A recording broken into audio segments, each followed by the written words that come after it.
समस्या में ही समाधान है। यह एक ऐसा मंत्र है जिसे हम सभी ने कहा है या सुना है। लेकिन क्या यह सच है? बहुत से लोग समस्याओं के सामने खड़े होकर बस इंतजार करते रहते हैं, आशा करते रहते हैं कि समस्याएं अपने आप हल हो जाएगी। यह एक सामान्य सोच है कि समस्या से बचने का सबसे अच्छा तरीका है कि हम इंतजार करें और उम्मीद करें कि समस्या खुद ही ठीक हो जाएगी। लेकिन क्या यह सच है? क्या वाकई मुश्किलों का सामना करना और उनसे निपटना इतना आसान है? इस वीडियो में हम बात करेंगे कि समस्याओं के सामने खड़े होकर इंतजार करना सबसे अच्छा विकल्प नहीं है। हम आपको सिखाएंगे कि समस्याओं का सामना करना, उन्हें हल करने का सही और प्रभावी तरीका क्या है। दोस्तों, बहुत समय पहले की बात है। एक राज्य का राजा बहुत चिंतित था क्योंकि उसकी पत्नी का जन्मदिन नजदीक आ रहा था। यूं तो कहने को वह राजा था, लेकिन फिर भी उसे वैवाहिक जीवन में हजारों प्रकार की समस्याएं थी। परंतु राजा जन्मदिन पर अपनी पत्नी को एक ऐसा उपहार देना चाहता था कि जिससे उसके जीवन में जो दुख है वह कम से कम उस दिन के लिए दूर चला जाए। वह अपनी पत्नी को खुश करना चाहता था, किंतु आपने देखा होगा कि यह कार्य बहुत ही मुश्किल है, क्योंकि हम आज तक किसी को खुश नहीं कर पाए। हम चाहे लाख कोशिशें ही क्यों ना कर लें, लेकिन हम किसी को कभी खुश नहीं कर पाते, क्योंकि यह खुशी हमारे पास नहीं है और ना ही सामने वाले के पास है। जो हमारे पास है ही नहीं, वह हम किसी और को कैसे दे सकते हैं। अगर आपको किसी दूसरे को खुशी देनी है तो सबसे पहले आपको खुश होना होगा। आपको खुशी महसूस करनी होगी, अर्थात वह खुशी आपके पास होनी चाहिए। तभी तो आप किसी को खुश कर सकते हो। एक दिन राजा ने सभी दरबारियों को दरबार में उपस्थित होने का आदेश दिया और साथ ही सभी मंत्रीगण भी वहां पर उपस्थित थे। तभी राजा ने सभी से सुझाव मांगा कि आखिर वह किस प्रकार अपनी पत्नी को जन्मदिन पर खुश कर सकता है। आखिर वह उन्हें कैसे उपहार दे जिस कारण राजा की पत्नी खुश हो सके। वहां पर उपस्थित सभी लोग अपने मन की बातें राजा से बताते हैं, परंतु राजा को वहां पर उपस्थित किसी भी व्यक्ति का कोई सुझाव पसंद ही नहीं आया। एक दिन शाम के वक्त राजा अपने रथ से कहीं जा रहा था। तभी रास्ते में उसने एक बहुत ही सुंदर मूर्ति देखी। वह मूर्ति बहुत ही सुंदर और आकर्षक थी। उसे देखकर ऐसा प्रतीत होता था मानो उस मूर्ति में जान हो। उस मूर्ति को देखकर राजा बहुत प्रसन्न हुए और वह तुरंत ही मूर्तिकार के पास पहुंचा और राजा उस मूर्तिकार से कहता है, तुम तो बहुत बड़े कलाकार हो। तुम्हारी मूर्तियों में चांद नजर आता है। ऐसा प्रतीत होता है कि तुम्हारी मूर्तियां जीवित है। हम तुम्हारी इन मूर्तियों को देखकर बहुत प्रसन्न हैं। हम चाहते हैं कि तुम्हारी सारी मूर्तियां हमारे दरबार में शामिल हो। यह सुनकर वह मूर्तिकार बहुत प्रसन्न हुआ, जैसे उसे कोई खजाना मिल गया हो। लेकिन तभी राजा ने उस मूर्तिकार से एक और बात कही, देखो, मैं चाहता हूं तुम मेरे दरबार में शामिल हो जाओ, किंतु उससे पहले तुम्हें हमारे लिए हमारी रानी की ऐसी मूर्ति बनानी होगी जिसे देखकर वह खुश हो जाए और अपने सारे दुख दर्द भूल जाए। और यदि तुम ऐसा ना कर सके तो मैं तुम्हारा सर धड़ से अलग कर दूंगा।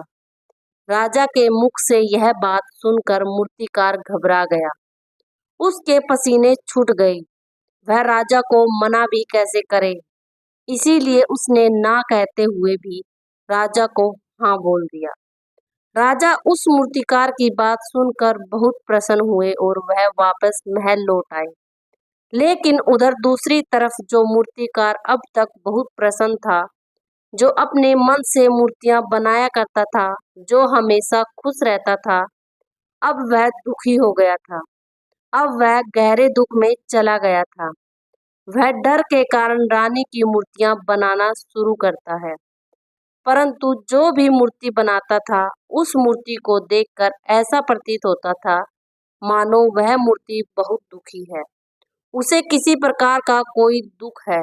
एक के बाद एक उसने कई सारी मूर्तियां बना डाली, परंतु कोई भी मूर्ति ऐसी नहीं थी जिसे देखकर कोई भी खुश हो सके, जिसे देखकर यह प्रतीत हो कि मानो उस मूर्ति में जान है और वह मूर्ति देखकर कोई भी अपना दुख भूल जाए। और यह इस कारण हो रहा था क्योंकि मूर्तिकार भीतर से बहुत दुखी था, जो उसकी मूर्तियों में साफ और स्पष्ट नजर आ रहा था। राजा ने उस मूर्तिकार को 1 सप्ताह का समय दिया था, किंतु 4 दिन तो उसने यूं ही व्यर्थ कर दिए। अब उसके पास केवल 3 दिन का ही समय बचा था, जिसके बारे में सोच सोचकर उस मूर्तिकार का गला सूखा जा रहा था। डर के कारण उसके पैर हाथ काम करना बंद कर चुके थे। उसके हाथ से हथौड़ी और छीनी तक नहीं चल रही थी और उसे अपना भविष्य नजर आ रहा था। उसे नजर आ रहा था कि राजा उसे मृत्यु दंड दे रहे हैं।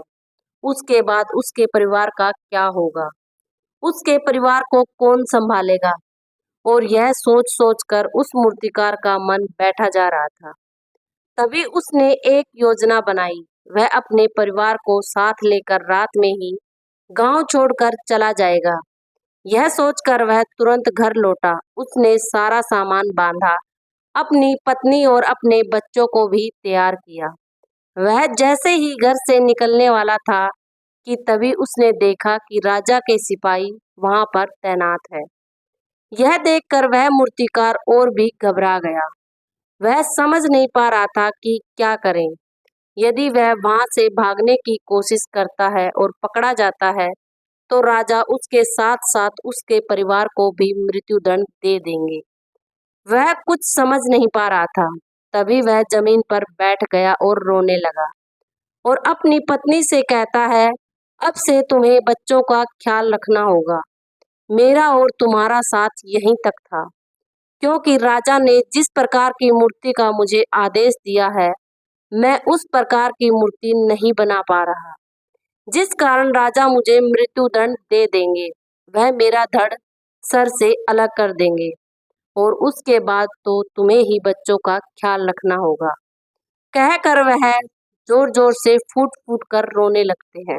देखते ही देखते रात बीत गई और अगले दिन सुबह सुबह उस मूर्तिकार के दरवाजे पर एक गुरु भिक्षा मांगने आए। मूर्तिकार ने उन्हें भिक्षा ला कर दी तो मूर्तिकार बहुत परेशान लग रहा था, जिसे देखकर गुरुवर उस मूर्तिकार से कहते हैं, बेटा हमारे जीवन में दुख और सुख तो आते ही रहते हैं। हमारे जीवन में दुख और समस्याएं तो होती ही है, किंतु इन सभी दुख और समस्याओं का सामना और निवारण भी होता है, परंतु हम केवल दुख और समस्याएं ही देखते हैं। उन दुख और समस्याओं के पीछे निवारण और समाधान को हम कभी नहीं देख पाते। यदि तुम ध्यान से देखोगे तो हर समस्या का समाधान है और हर दुख का निवारण भी है। मैं यह अच्छी तरह जानता हूँ कि तुम यहाँ से अपनी पत्नी और बच्चों को लेकर भाग जाना चाहते थे, किंतु ऐसा नहीं हो सका। उस मूर्तिकार ने जब गुरु के मुख से यह बातें सुनी तो वह उनके चरणों में जा गिरा और हाथ जोड़कर उन गुरुवर से कहता है, हे गुरुवर आप ही बताइए मैं क्या करूं। राजा ने मुझे मूर्ति बनाने का आदेश दिया है, किंतु मैं चाहकर भी मूर्ति नहीं बना पा रहा और यदि मैंने मूर्ति नहीं बनाई तो राजा मुझे मृत्युदंड दे देंगे और उसके बाद मेरे परिवार का क्या होगा, उनका ख्याल कौन रखेगा। तभी गुरुवर उस मूर्तिकार से कहते हैं, बेटा आंख बंद कर लेने से कुछ नहीं होने वाला, क्योंकि दुख और समस्याएं तो वहीं की वहीं खड़ी रहती है। ध्यान देने और कर्म करने से सब बदल जाता है। यदि तुम केवल आंखें बंद करके यह सोचोगे कि तुम्हारी समस्याएं चली जाएगी तो ऐसा कभी नहीं होगा। इतना कहकर उन गुरुवर ने उस मूर्तिकार के कानों में कुछ कहा और उसके बाद वह वहां से चले गए। तो गुरु के वहां से जाने के बाद वह मूर्तिकार महल में गया, जिसे देखकर राजा उस मूर्तिकार से कहता है, लगता है तुमने समय से पहले ही एक अद्भुत मूर्ति तैयार कर ली है। बताओ वह मूर्ति कहाँ है, मैं भी उसे देखना चाहता हूँ। इस पर मूर्तिकार जवाब देते हैं, महाराज अभी तक मैंने मूर्ति तैयार नहीं की है, परंतु आपके दिए हुए समय पर मैं अवश्य ही वह अद्भुत मूर्ति तैयार कर लूंगा। लेकिन उससे पहले मेरा एक बार महारानी से मिलना बहुत आवश्यक है, अन्यथा वह अद्भुत मूर्ति तैयार नहीं हो पाएगी। राजा ने उस मूर्तिकार की सारी बातें ध्यानपूर्वक सुनी और उसके बाद राजा ने मूर्तिकार को महारानी से मिलवाया। मूर्तिकार महारानी से मिलने के बाद महारानी से प्रसन्न करते हुए कहता है, महारानी जी, किसी भी औरत के जीवन का सबसे बड़ा दुख क्या हो सकता है? इस पर महारानी जवाब देती हुई उस मूर्तिकार से कहती है, किसी औरत का मानव बन पाना उसका सबसे बड़ा दुख है। तभी वह मूर्तिकार महारानी से एक और प्रश्न करते हुए कहता है, महारानी जी, किसी औरत के जीवन का सबसे बड़ा सुख क्या है? महारानी उस मूर्तिकार के इस प्रश्न का जवाब देते हुए कहती है, किसी भी औरत के जीवन का सबसे बड़ा सुख उसके पति और उसके बच्चे का उसके पास होना है। महारानी के मुख से अपने प्रश्नों का जवाब जानकर मूर्तिकार बहुत प्रसन्न हुआ और उसने आज्ञा लेकर वहां वापस अपने घर लौट आया। अब वह दिन रात उस मूर्ति पर काम करने लगा। देखते ही देखते 3 दिन पूरे हो गए। आखिरकार रानी के जन्मदिन वाले दिन वह मूर्तिकार उस मूर्ति को लेकर राजमहल पहुंचता है। लेकिन अब राजा के मन में यह बेचैनी थी कि पता नहीं उस मूर्तिकार ने आखिर कैसी मूर्ति बनाई होगी। पता नहीं वह मूर्ति महारानी को पसंद आएगी भी या नहीं। इस प्रकार यह प्रश्न राजा के मन में चल रहे थे। राजा के मन की बेचैनी लगातार बढ़ती जा रही थी, लेकिन उधर दूसरी तरफ राजा को उस मूर्तिकार पर पूर्ण विश्वास भी था, क्योंकि राजा ने पहले ही उस मूर्तिकार के हाथों की कला देखी हुई थी। इसीलिए एक तरफ उनके मन में यह भी विचार चल रहे थे कि उस मूर्तिकार ने जरूर ही अद्भुत मूर्ति बनाई होगी। वह मूर्ति सफेद कपड़ों से ढकी हुई थी। तभी राजा ने उस मूर्ति की ओर इशारा करते हुए रानी से कहा, यह आपका जन्मदिन का तोहफा है, इसे कबूल करें। उसके बाद रानी ने अपने हाथों से उस मूर्ति से वह कपड़ा हटाया और उस मूर्ति को देखते ही रानी की आंखों से आंसू बहने लगे और यह देखकर राजा को ऐसा प्रतीत हुआ कि मानो महारानी को यह मूर्ति पसंद नहीं आई। इसीलिए राजा ने तुरंत ही क्रोधित होकर अपने सिपाहियों को आदेश दिया और उस मूर्तिकार को बंदी बनवा दिया। लेकिन तभी महारानी राजा से कहती है, रुकिए, इस मूर्तिकार ने तो मेरा दुख और सुख एक ही मूर्ति में बना दिया है। इस मूर्ति में मेरे पति मेरे साथ है और मेरे हाथ में मेरा बच्चा है। इससे सुंदर मूर्ति मैंने आज तक नहीं देखी। यह बहुत ही लाजवाब है, अद्भुत है। इससे सुंदर तोहफा मेरे लिए और कोई नहीं हो सकता। काश ऐसा मेरे जीवन में वास्तव में हो जाए। मेरे पति भी मेरे साथ हो और मेरे हाथों में मेरा बच्चा हो। महारानी की यह बात सुनकर और मूर्ति को देखकर राजा को अपनी गलती का एहसास हुआ। राजा अपनी प्रजा और अपने साम्राज्य की देखरेख में इतना व्यस्त रहता था कि वह कभी अपनी पत्नी को समय नहीं दे पाता था, जिस कारण राजा की आंखों से आंसू बहने लगे और दरबार में उपस्थित सभी लोग वह मूर्ति देखकर हैरान थे।